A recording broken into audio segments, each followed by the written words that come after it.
Do I need to Toivel utensils with electrical components? In general, any keli, any utensil that's bought from a non-Jew has to be toiveled in the mikveh. It's a deoraisa. We make a bracha on it. Asher kedishonu mitzvah tzivanu al tvilas keli or al tvilas kelim. And anything, as we said, that's bought has to be toiveled if it's in use by a yid.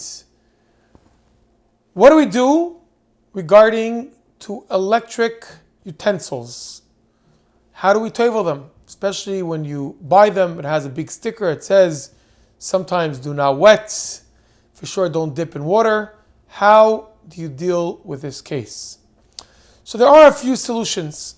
One of the solutions is, being that the completion of an object is named after the one that completes it.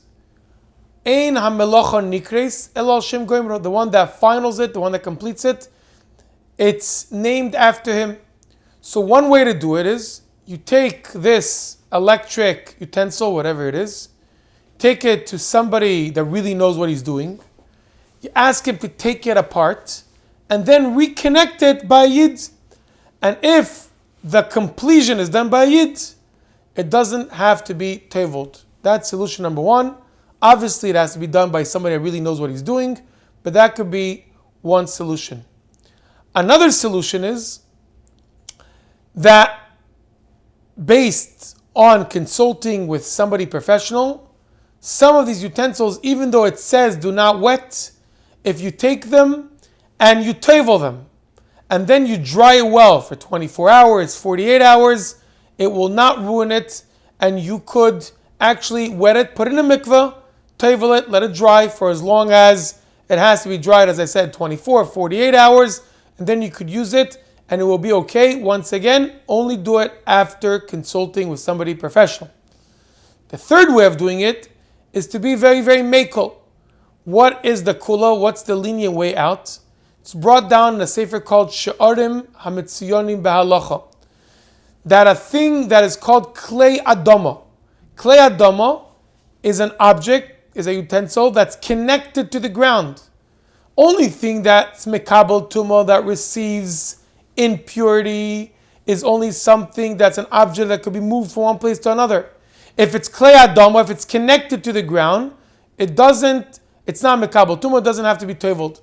Says the She'arim HaMetziyonim B'Halacha, that being that it's an electric utensil that has to constantly be connected to the plug, to the wall, such a thing is patur from being toiveled. You have to be very careful about this heter, because some utensils, even though you plug them, they get recharged, and then even if you disconnect them, they can still be used. So that's why it doesn't always work. But you ask a Rav, some specific utensils, being that they could only be connected, are going to be good even without toiveling. There is one solution that is not accepted, even though people seem to think that it's right, that you give it as a present to a goy and then you borrow it from the goy.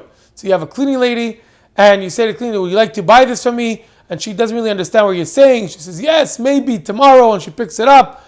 And then you start using it as if you're borrowing from her. If permanently you are using this actual thing, giving it as if, maybe, ulai, doesn't really work, and therefore you should not be using this heter, for sure not permanently, about giving this electric utensil to some guy and then borrowing it from them. This is not acceptable. So as we were saying, the best way to do it is to give it to a yid to take it apart, and he's the one that completes it and does it. That's the best way, and they don't have to toivel it. Second way, under consulting, is to toivel it and let it dry before being used.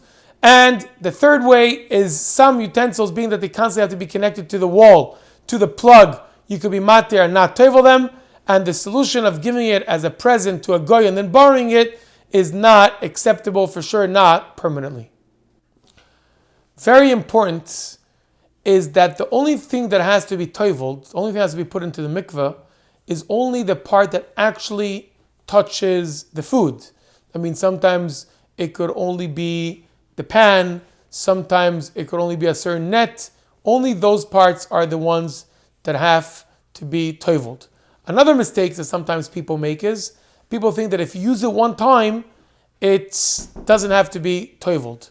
And the answer is that no, if it's disposable is not called a keli, and therefore you don't have to toivel disposable pans or dishes.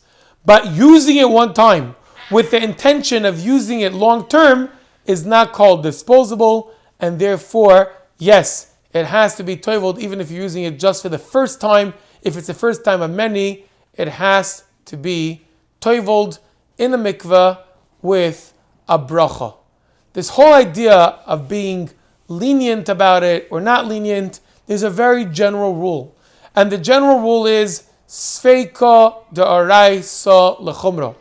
Anything that is not so clear, but the ruling is de'araisa, comes from Torah, we have to go by the strict part and not by the lenient part.